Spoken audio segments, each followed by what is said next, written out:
Hey everybody, Emily Mayer here, host of Breathe, Hope, Vote through the Arena SC, where we focus on all things South Carolina legislative and political.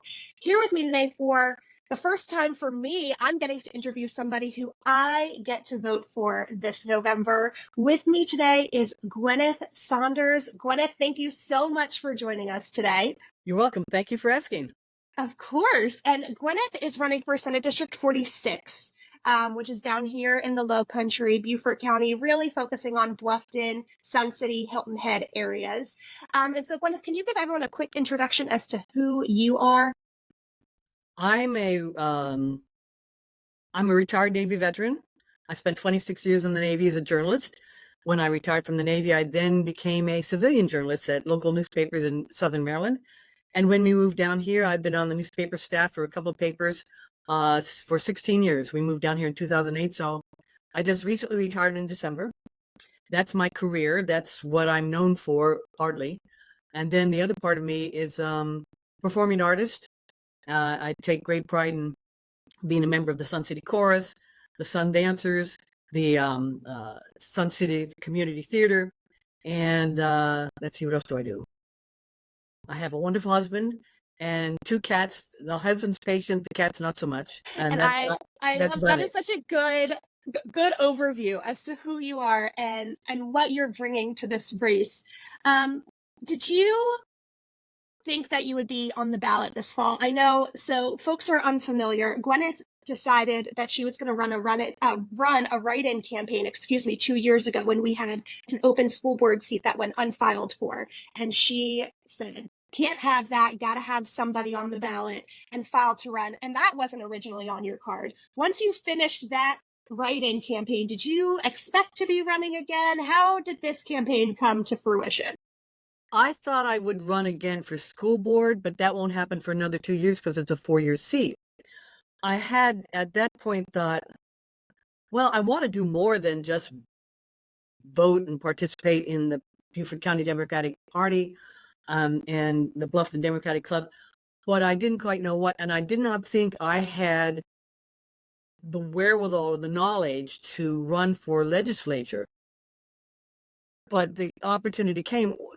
We were filling the ballot with people in Beaufort County, and there was one position left, and I never thought about it, but somebody said you should do it, and I said okay, and so I signed up. It was not on my bingo card, I'll tell you that. Absolutely. And so that's the thing about Gwyneth is that she will always show up. If she is asked to be there, she will be there. And jumping into this race is the perfect testament to that. And Gwyneth, also, you have been so instrumental in the behind the scenes work that gets done. I think a lot of folks run for office and maybe don't necessarily have an appreciation of the volunteer effort and the organizing that has to go on behind the scenes. But you have spent a lot of time. You were our golden telephone winner 2 years ago, making the most volunteer phone calls for the 2022 election cycle. So you have a really good understanding of what it takes as a community to be successful in a campaign. Can you speak to some of that experience and how that's helping you now? I know that it takes a lot of work to do the menial tasks, the phone banking, the texting, postage, postcards, uh, putting out street signs, just stimulating people to do something. I didn't canvass yet, but I did minivan, which is going door to door dropping literature, and I did that because my friend Lynn, my partner in crime, she and I did that. I could drive because my left knee couldn't let me walk. I just got a new knee, but she could do that. So I cruised the streets, and she would run from door to door and catch up with me, and then we go to another street. That there are a lot of things that can be done. You don't have to go out and campaign. You don't have to go door to door. Saturday mornings, especially that year, I got the golden telephone. I spent every Saturday on the phone in my pajamas with a cup of coffee. I mean, how hard is that? Yeah, absolutely. And I think, when you find people who will do it alongside of you, like neighbors and friends, it makes it so much more enjoyable. And so I love that folks get to hear that experience from you. But you are running against a senator who has really made a name for himself, for better or for worse, in Tom Davis. And so talk a little bit about your opponent and why you thought you were the person to step up and fill that vacancy on your ballot so that people had a choice when voting for Senate 46 this year.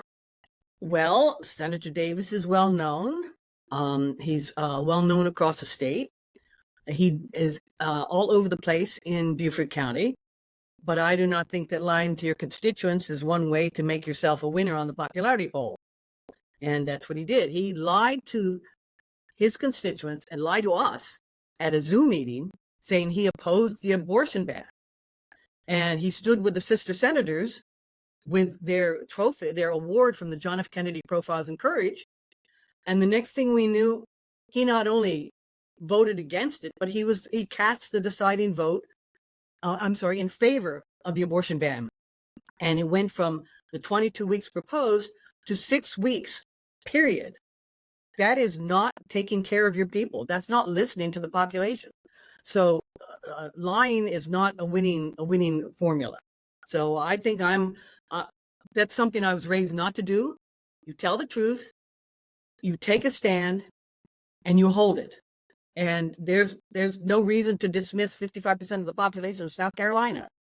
Yeah. And, across the state, people felt the shockwaves of that vote from Senator Davis. And I know certainly across the county, there are women in every corner of the district who I have heard from who are very upset still to this moment, feeling as if they were misled and misguided by him. So thank you for giving those voters a choice, because without that, it would have just felt as if he was getting away with being dishonest and changing, what he said he was going to do based on, whatever the situation was in Columbia.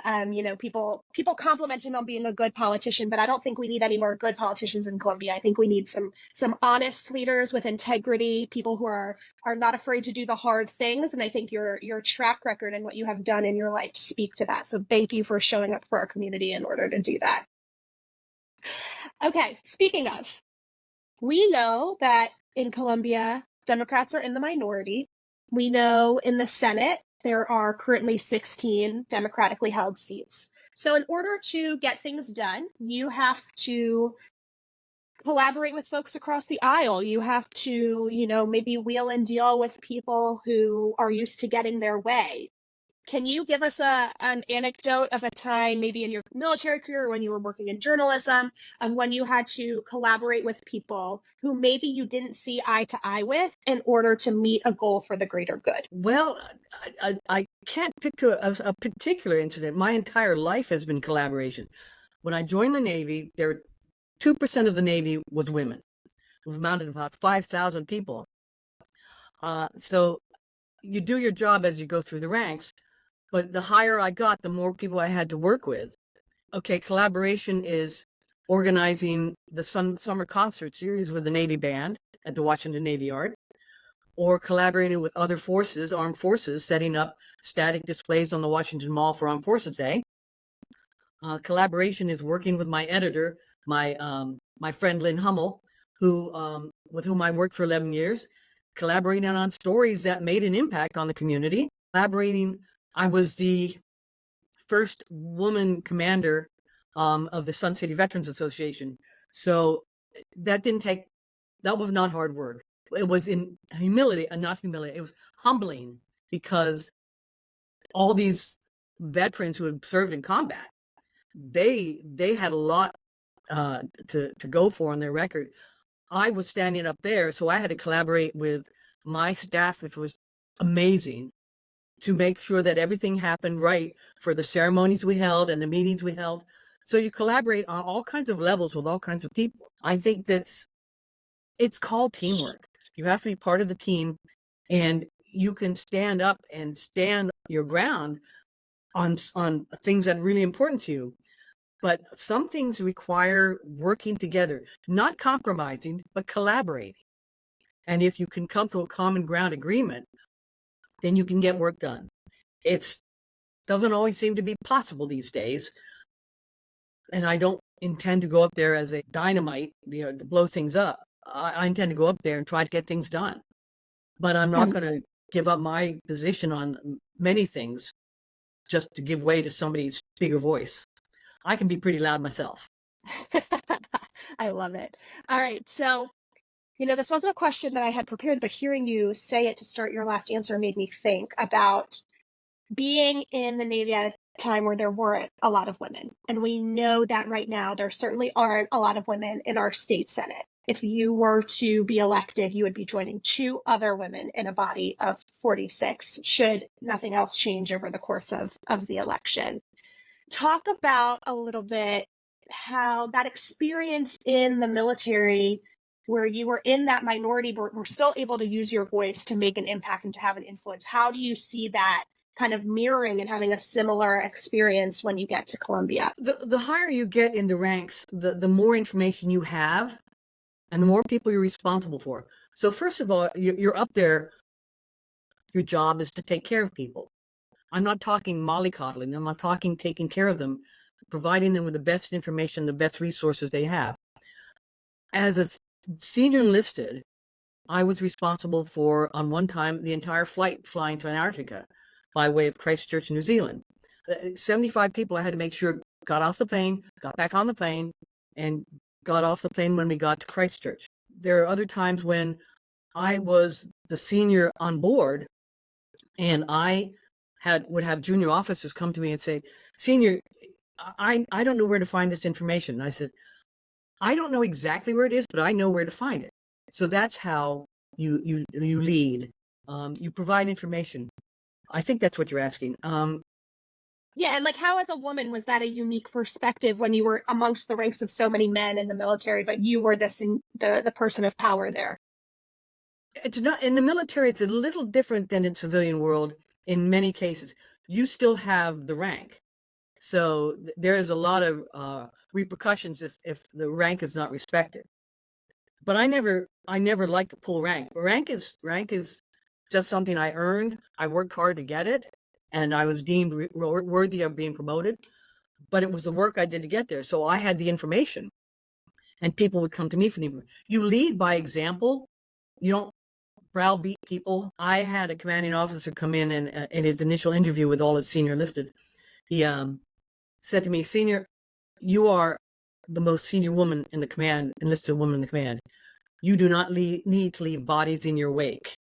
So apparently at some point in time, I had been a little more intimidating than I'd intended. Tall, wearing khakis and loud is not, is intimidating, apparently. I learned the contrary to that was, as I asked a broadcast technician one day when I was back in DC on my last tour, I said, we were the only ones in the room. I said, "Do you think everybody thinks I'm a real, not pain, a bully?" He said, "Well, I don't think that's the word I asked," but he said, "Oh, no, senior, everybody thinks you're their mother," which was not the reputation I really wanted as a senior enlisted.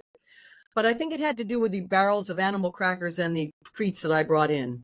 So I've fed people a lot. And So I certainly think that on your long days in Columbia, that will come in handy for your colleagues as well. I have a secret weapon. It's called a flourless chocolate torte with a white chocolate drambuie sauce. It is to die for. You haven't made that for me yet. I'm going to have that at some point. I will make sure that happens. All right. So in this world of politics, especially as of late, we are really seeing a heightened political temperature that has caused unrest, assassination attempt, a lot of political violence. And Yes. you are somebody who is familiar with being in places where there has been violence and, working through and getting to the other side. Have you as a candidate um, needed to address concern for your safety? Are you concerned for your safety at all, more so moving forward since the assassination attempt? When you stepped into this ring, was safety ever part of the conversation more than it is now? Tell us a little bit about how you're feeling about the political climate right now. Safety is always a concern whether you're running for office or not. I think our community is full of good people. I think there are a lot of people interested in being safe and being cautious. I don't think there's a lot of violence intended, but I think that violence does happen. I'm not particularly worried for myself. We have our cautions in place when we canvass and when we're going door to door and when we're doing other things. I would be more concerned for my volunteers when they go out than myself. But you can never be too cautious. Watch where you're going. I think if the temperature goes much higher, we'll have to take, I'm not quite sure what kind of precautions we're going to have to take. The network for training and educating, preparing women to run as candidates, emerge as having protection, a kind of, what they call it, campaign awareness Zoom in the next week or so about how to be careful on the campaign trail. So I'm looking forward to watching that. I think it'll be important for all of us to be aware of where you are and who you're around, and don't take any unnecessary risks. Let me get that out. Yeah, yeah, absolutely. And we live in a great community, and I think we live among people who have really thoughtful conversations with each other, even when they don't agree. So Yes. I'm always hopeful, but I'm certainly even more hopeful as you live not too far from me that Beaufort County can set the example of bringing that temperature down and going back to having civil discourse with each other. And I think the experiences that you have within Sun City and leadership positions in different groups allow you to maybe have FaceTime with folks who maybe wouldn't have agreed with Gwyneth Saunders previously, but now after getting to know you and having conversations and seeing the kind of person you are and the integrity that you have, may be able to be swayed to come vote for you. After 16 years as a reporter here, especially the last 11 on the Bluffton Sun, I've met a lot of people throughout Beaufort County, mostly Bluffton, and a lot of people on Hilton Head. I've met them several times and interviewed them lots of times. I told Fred Hamilton, the town councilman, one day as we were standing on the town hall porch eating hot dogs after a Martin Luther King parade, that I have this felt like my hometown now. And that was several years ago. My hometown is a little hometown of 20,000 in South Jersey. And this is now a little larger than that, but it felt comfortable. And I like the people. I love the people I meet with and the ones I talk to. And although I have met a lot of people in Sun City and in Bluffton especially, there are actually 2 or 3 dozen people I might not have met yet that I'm hoping to meet in the round of this campaign. And I think we have a wonderful town. It's going to be a wonderful experience. I agree. I agree. What has been the biggest surprise for you thus far as a candidate on the campaign trail? Maybe something that you weren't expecting or something you thought would be difficult that was maybe easier, or a funny story that has come up along the way. Give us one big surprise of your experience. Well, you say one, I got to give you two. In calling people and introducing myself as a as a candidate, I've spoken with several men I know, older men, and they are in complete agreement with me about who should be in a doctor's office with a woman, and the government is not involved. They're adamant. They're adamant. It doesn't matter whether you're Republican or Democrat. And the Republicans I've spoken with, several of them are like, that's nobody's business. And I support you. And several of them have said they'll vote for me. So it's possible to have the conversation because you find a common ground. People are so nice. People are willing to listen. And I know that because I talk to them all the time. Yeah. Even That's when I was refreshing. That's refreshing to hear because you feel like the narrative is being perpetuated that the opposite is true. And I'm glad that you're having a very opposite experience on the campaign trail. It's delightful and it's encouraging that I can converse with people on the subject. Some my dear friends don't agree, and that's okay. Whether it's about the abortion or whether it's about gun laws, not that I want them to go away. I want them smarter. I do have a common ground with the education, public funds for public schools. And that's definite. I know a lot of teachers here in Sun City, and I know a few out in town, including the one I'm talking to, former teacher. So, I'm thinking this is a subject we can all get on board with. Yeah, it's amazing. It's an amazing experience. Yeah, and it sounds like maybe folks are emphasizing more how out of touch your opponent is on some of these issues compared to where they stand and where he might think that they stand. So that I think that's important too. Okay, if folks want to learn more about Gwyneth Saunders, how they can support your race, where can they go? VoteSaunders46.com. That's the website.